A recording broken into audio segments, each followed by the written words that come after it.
Hello बच्चों, तो एक बार फिर से आप लोगों का वीडियो क्लासेस में स्वागत है।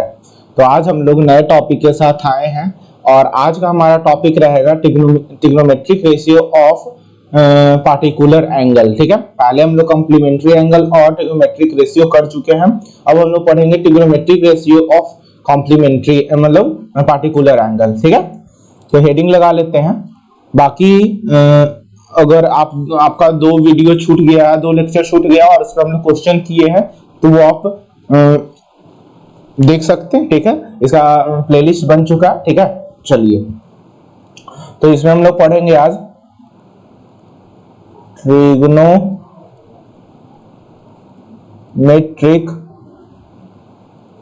Ratio of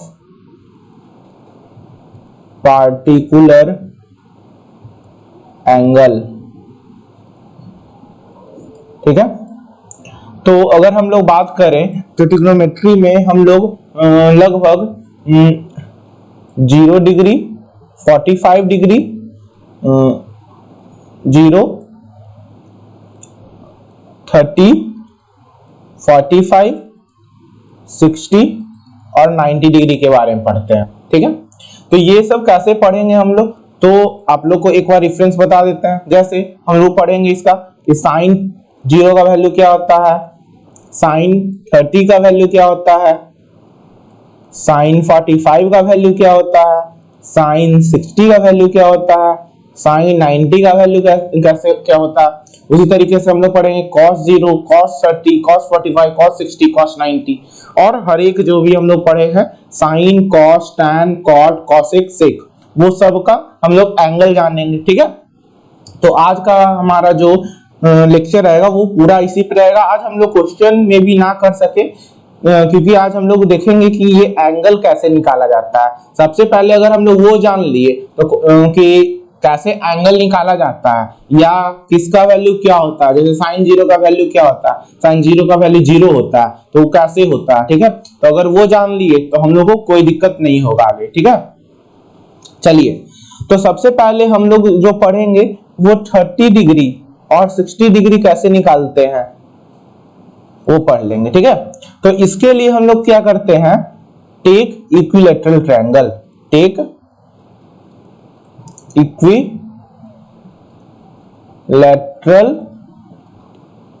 triangle. तो यहां से इक्विलैटरल ट्रायंगल एक बना लेते हैं हम लोग। ठीक है,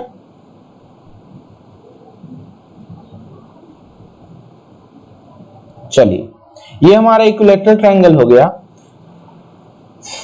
अब क्या करते हैं, एक लाइन खींच लीजिए यहां से,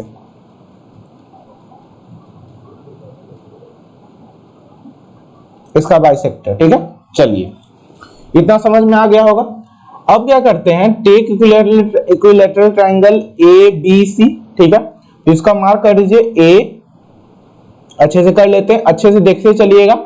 ठीक है, ऐसे ही इस एग्जाम में नहीं आता लेकिन कैसे एंगल निकालना है ये काफी इंपॉर्टेंट होता है। ए बी सी और ये डी। मान लेते हैं कि इसका साइड का लेंथ कितना है, साइड का लेंथ कितना है, साइड का लेंथ हम लोग ए ले लेते हैं। तो अगर मान लीजिए ए हो गया, ये ए हो गया, तो ये क्या हो जाएगा, ये हो जाएगा ये हो जाएगा हमारा a/2 और ये भी हमारा हो जाएगा a/2। कोई दिक्कत। और अगर मान लेते हैं कि ये एंगल जो है, मान लीजिए ये 90 डिग्री हुआ, ये राइट एंगल ट्रायंगल ये बनेगा, परपेंडिकुलर डाले हैं तो ये 90 डिग्री बनेगा। तो मान लीजिए कि ये हमारा 60 डिग्री है, तो ये एंगल कितना होगा, एंगल ए हो जाएगा हमारा 30 डिग्री। कोई दिक्कत। उसी तरीके से ये हमारा कितना हो जाएगा, अगर ये 60 लेते हैं तो ये भी क्या हो जाएगा 30 डिग्री। सिंपल। तो तीनों क्या हो गया 60 60 60, ये इक्विलैटरल ट्रायंगल है। ठीक है, समझ में आया। अब क्या करते हैं, इसमें से हम लोग क्या निकालेंगे, इसका लेंथ, AD का लेंथ, क्योंकि AB और BD हमारा दिया हुआ है। तो हम लोग देखते हैं, यहां से देखते हैं, इन ट्रायंगल ADB हमेशा राइट एंगल को क्या लिखते हैं, बीच में लिखते हैं। तो ADB, ठीक है, ADB और हम लोग यहाँ पे लिखते हैं tan, सॉरी यहां से पहले AD निकाल लेते हैं। AD क्या होगा, तो AD का वैल्यू क्या हो जाएगा, ये हो जाएगा हाइपोटेनस हमारा AB है और BD हमारा बेस हो जाएगा। अगर 60 डिग्री हम लोग डिफरेंस लेते हैं तो उससे अभी तो वो उतना लेना नहीं है, पहले देख लेते हैं। AB का स्क्वायर माइनस BD का स्क्वायर, और तो AD हमारा हो जाएगा अंडर रूट AB का वैल्यू कितना है A स्क्वायर माइनस BD का वैल्यू क्या है A/2 का स्क्वायर। समझ में आ रहा है? तो यहां से AD हमारा हो जाएगा क्या, under root A square minus A square by 4। तो इसको हम लोग लिख सकते हैं अंडर रूट, ये यहां से एलसीएम होगा, तो यहां से ये नीचे आ गया 4, ये हो जाएगा 4A square minus A square, ठीक है। और यहां से ये आ जाएगा हमारा under root 3A square by 4। और अगर हम लोग रूट से बाहर निकालते हैं तो A हमारा रूट से बाहर निकल जाएगा और 4 2 में कन्वर्ट हो जाएगा, तो इसको लिख सकते हैं रूट 3A/2। ये सबको समझ में आ गया? मतलब AD का लेंथ हमारा अगर पाइथागोरस थ्योरम से क्या आ गया, रूट 3A/2, रूट 3A/2, ठीक है। अब हम लोग आसानी से सब वैल्यू कैलकुलेट कर सकते हैं। जैसे यहां से देखिएगा, जैसे यहां से देख लेते हैं हम लोग, यहां से देख लेते हैं क्या हो जाएगा, साइन 60 का वैल्यू देखते हैं। तो साइन 60 क्या होता है, साइन 60 होता है P/H, और P का वैल्यू कितना है, परपेंडिकुलर से साइन 60 लिए तो 60 के सामने वाला साइड क्या है, रूट 3/A, वही परपेंडिकुलर हो जाएगा, तो root 3A/2 divided by hypotenuse A है। यहां से A और A कट जाएगा, तो रूट साइन 60 का वैल्यू क्या आ गया, रूट 3/2। समझ में आया कैसे निकला? फिर से देख लेते हैं। पहले क्या किए हम लोग, इन ट्रायंगल ABD, पहले एक राइट एंगल इक्विलैटरल ट्रायंगल लिए, उस पे परपेंडिकुलर डाले, एक एंगल 60 मान लिए तो दूसरा 30 अपने आप हो जाएगा। अब क्या करते हैं, AD निकालते हैं, ये परपेंडिकुलर का लेंथ, तो यहां से हम लोग पाइथागोरस थ्योरम से निकाल लिए कि AD का लेंथ रूट 3A/2 है। अब साइन 60 का वैल्यू क्या होता है, मतलब साइन थीटा का वैल्यू क्या होता है, परपेंडिकुलर बाई हाइपोटेनस। तो परपेंडिकुलर हमारा निकला था अभी रूट 3A/2 और हाइपोटेनस हमारा A दिया हुआ है, तो रूट 3/2 A और A कट जाएगा तो रूट 3/2 बच जाएगा। उसी तरीके से अगर हम लोग cos 60 निकालें तो cos 60 होता है B/H, तो B हमारा कितना था A/2 और हाइपोटेनस A है, तो A से और A से कटा तो ये बचा 1/2। कोई दिक्कत? यहां तक तो कोई दिक्कत नहीं होना चाहिए। अब हम लोग देखते हैं, यहां से देख लेते हैं tan 60 होता है P/B, परपेंडिकुलर हमारा आया था रूट 3A/2 और बेस आया था A/2, तो A से A कटा, 2 से 2 कटा, तो यहां वैल्यू आ गया रूट 3। वहीं से अगर cos 60 निकालें तो cos 60 हम जानते हैं कि tan का रेसिप्रोकल होता है, तो B/P, और B/P आया तो B का वैल्यू A/2 है और P का वैल्यू रूट 3A/2 है, तो यहां से 2 से 2 गया, A से A गया, तो इसका वैल्यू आ जाएगा कितना, 1/√3। cos 60 का वैल्यू रूट 3, 1/√3। उसी तरीके से sec यहां से निकाल लें तो इसका रेसिप्रोकल, तो sec 60 हमारा कितना हो जाएगा, sec 60 हो जाएगा हमारा, sec 60 हो जाएगा हमारा कितना, H/B, तो H का वैल्यू A था, B का वैल्यू A/2 था, तो A से A गया, 2 ऊपर चला जाएगा, तो ये हमारा क्या हो जाएगा 2, ठीक है, इसका रेसिप्रोकल। उसी तरीके से हमारा cosec किसका रेसिप्रोकल होता है, साइन का, तो यहां से निकाल लेते हैं cosec 60 इक्वल टू H/P, और P H कितना है हमारा A और P का वैल्यू है रूट 3A/2, तो A से A गया तो यहां हो जाएगा 2/√3। तो यहां से आसानी से हम लोग क्या कर लिए, 60 का वैल्यू निकाल लिए। अब क्या करना है, 30 का वैल्यू निकालना है। बस 30 में तो और इजी हो जाएगा, 30 हमारा और इजी हो जाएगा। वो कैसे, ये देख लेते हैं एक बार। 30 हम लोग इस पेन से बना लेते हैं। जैसे अगर मान लीजिए हम लोग sin 30 लेंगे, तो उस दिन आप लोगों को बताया गया था रेशियो वाले सेक्शन में कि जो एंगल हम लोग कंसीडर कर रहे हैं उसके सामने वाले साइड को हम लोग क्या कहते हैं, परपेंडिकुलर। तो 30 अगर लेंगे तो ये BD हमारा क्या बन जाएगा, परपेंडिकुलर, और AB हमारा क्या बन जाएगा, सॉरी AB नहीं, AD हमारा क्या बन जाएगा, AD हमारा बन जाएगा बेस। ठीक है, तो यहां से लेंगे हम लोग P/H, तो परपेंडिकुलर हो जाएगा A/2 और हाइपोटेनस हो जाएगा हमारा A। तो यहां से A से A गया तो sin 30 हमारा 1/2 होता है। ठीक है, तो यहां से ये समझना था क्या कि अगर एंगल चेंज होता है तो हमारा बेस और परपेंडिकुलर का लेंथ भी क्या होता है, चेंज हो जाता है।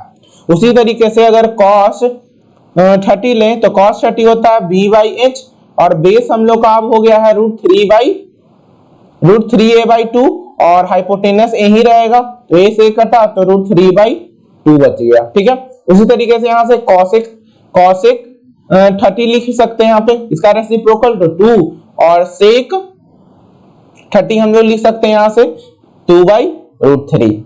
यहां से हम लोग अगर लिखना चाहें तो tan 30 क्या हो जाएगा, tan 30 होता है P/B, परपेंडिकुलर हो गया हमारा A/2 और बेस हो गया हमारा √3a/2, तो 2 से 2 गया, A से A गया, तो ये हो जाएगा 1/√3।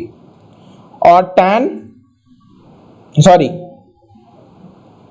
cot 30 जो होता है वो हमारा होता है इसका रेसिप्रोकल, तो ये हो जाएगा √3। ठीक है, तो इस तरीके से हम लोग क्या कर लिए, 60 और 30 का एक्सप्रेशन को हम लोग डिराइव कर लिए कि कैसे निकलता है हमारा। ठीक है, और इस तरीके से हम लोग इसको निकाल सकते हैं, कोई दिक्कत नहीं होगा इसमें।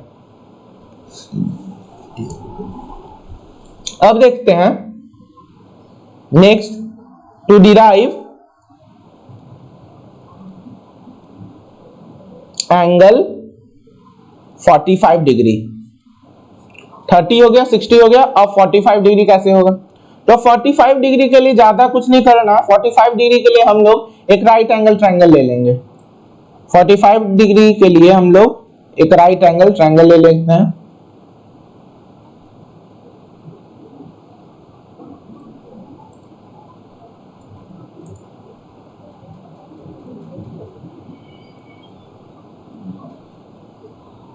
एक राइट एंगल ट्रायंगल ले लेंगे, उसके बाद ये इजीली समझ में आ जाएगा आप लोग। चलिए, इसमें हम लोग को लेना है isosceles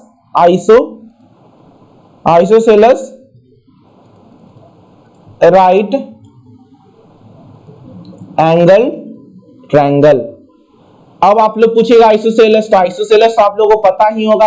isosceles those type of triangle whose corresponding two sides are equal। ठीक है, मतलब दो साइड उसका क्या होगा, इक्वल होगा।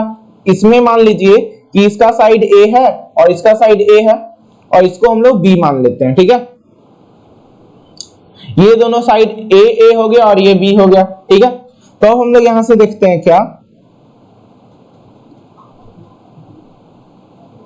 ये हमारा क्या हो जाएगा, ये हमारा हो जाएगा, एक हम लोग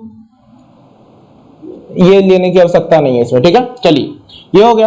अब ये हमारा राइट एंगल, ये हमारा क्या हो गया, परपेंडिकुलर, इस पे हो गया परपेंडिकुलर, तो इसको A B और C मान लिए, तो AB और BC एक दूसरे परपेंडिकुलर रहेगा। ठीक है, ये 90 डिग्री और ये 90 डिग्री, तो ये हमारा, ये दोनों कितना हो जाएगा, 45 डिग्री और 45 डिग्री। सिंपल। अब हम लोग इसमें से क्या करेंगे, निकालेंगे।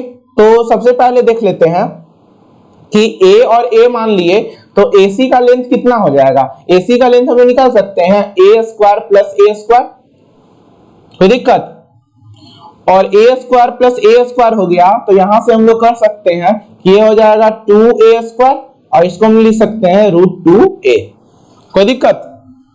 अगर ये राइट एंगल ट्रायंगल दिया हुआ है तो पाइथागोरस थ्योरम लगा के एसी हम लोग निकाल लिए ना, क्योंकि हम लोग जानते हैं कि ये आइसोसेलेस राइट एंगल ट्रायंगल है तो दो साइड तो इसका इक्वल होने वाला है, तो इसका हाइपोटेन्यूज हम निकाल लेंगे √3a √2a, ठीक है। अब यहां से हम लोग एंगल सब निकाल लेते हैं, तो एंगल निकालने में क्या दिक्कत है, ये तो 10-5 मिनट का खेल है। तो यहां से हो जाएगा हमारा क्या, देख लेते हैं। यहां से पहले sin 45, तो sin 45 इसमें कोई भी परपेंडिकुलर और बेस लेते हैं क्योंकि दोनों सेम है, तो p/h, तो p/h तो परपेंडिकुलर हो गया a, हाइपोटेनस हो गया √2a, तो a से a गया तो ये हो जाएगा 1/√2। फिर cos 45 की बात करें तो इसमें याद रखिएगा cos 45 और sin 45 दोनों सेम होता है, तो ये हो जाएगा b/h, b का वैल्यू भी सेम है, हाइपोटेनस हो गया √2a, तो a से a कट गया तो 1/√2। उस तरीके से हम लोग यहां से लिख सकते हैं, यहां पे क्या हो जाएगा tan 45 का वैल्यू हमारा क्या है, ये होता है हमारा p/b, तो परपेंडिकुलर और बेस हमारा सेम है, तो ये हो जाएगा a/a, तो ये हो जाएगा 1। फिर cot 45 इक्वल टू होता है b/p, तो यहां से ये हो जाएगा हमारा a/a, तो ये भी हो जाएगा 1।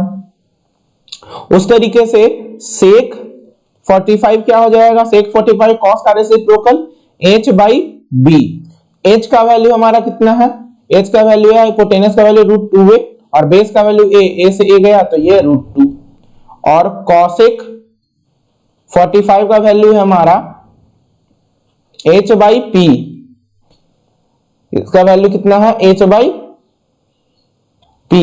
और h/p अगर लगाते हैं तो h का वैल्यू हमारा √2a और a से a गया तो ये बन गया √2। तो यहां से हम लोग आसानी से क्या कर लिए, निकाल लिए, ठीक है। चलिए अब हम लोग देखते हैं कि अब एक टेबल कन्वर्ट करते हैं, 0 और 90 आप लोग को डायरेक्ट बता दिया जाएगा, ठीक है, कोई दिक्कत नहीं है। चलिए एक टेबल बताते हैं ताकि आप लोग को ये याद करने में आसानी हो। तो ये टेबल कैसे होगा, बनेगा, बता देते हैं आप लोग को।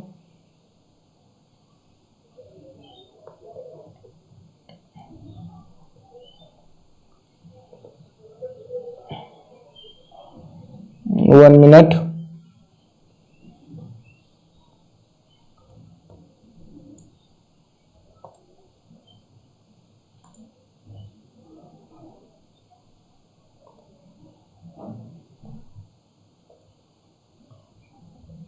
चलिए इसमें देख लेते हैं, ठीक है।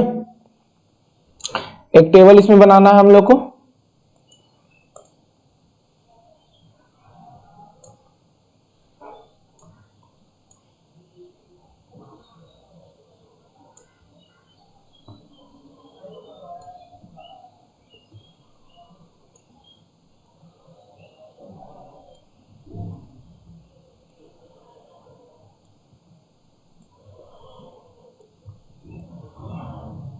इसमें हम लोग 0 डिग्री, 30 डिग्री, 45 डिग्री, और यहां पे ले लेते हैं हम लोग 60 डिग्री, और ये हम लोग ले लेंगे 90 डिग्री, ठीक है। यहां से पहला हमारा आ जाएगा साइन थीटा, फिर कॉस थीटा, फिर टैन थीटा,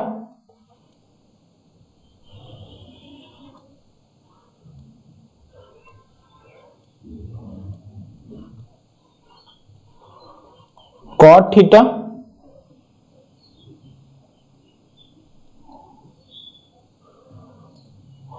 इसको अगर आप लोग आराम से याद कर लिए तो आप लोग का पूरा ट्रिग्नोमेट्री बन जाएगा क्वेश्चन।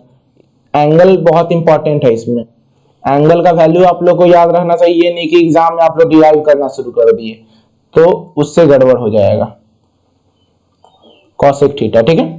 चलिए आप लोग बताते हैं कि अगर मान लीजिए कि उतना डिराइव करना नहीं है तो एक ट्रिक बताते हैं आप लोग को, तो सिर्फ साइन थीटा के लिए होगा। अगर एक साइन का निकल गया तो आप लोग आसानी से बाकी सब भी निकाल सकते हैं उससे, ठीक है।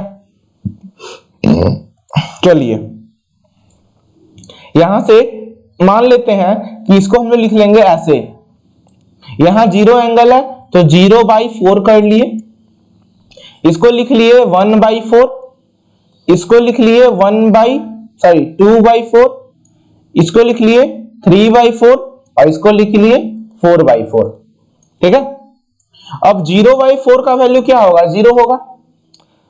1/4 का वैल्यू क्या निकलेगा? 1/2 लिख सकते हैं, इसको लिख सकते हैं 1/√2, इसको लिख सकते हैं √3/2 और इसको लिख सकते हैं आसानी से 1।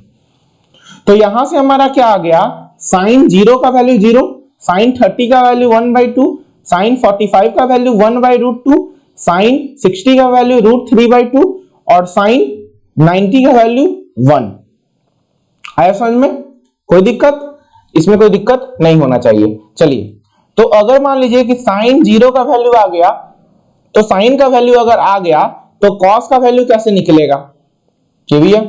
तो कॉस का वैल्यू क्या होता है कि साइन 0 जो होता है वो कॉस 90 के बराबर, और कॉस 90 जो होता है वो साइन 0 के बराबर, कॉस 90 जो होगा वो साइन 0 के बराबर और कॉस 0 होगा वो साइन 90 के बराबर।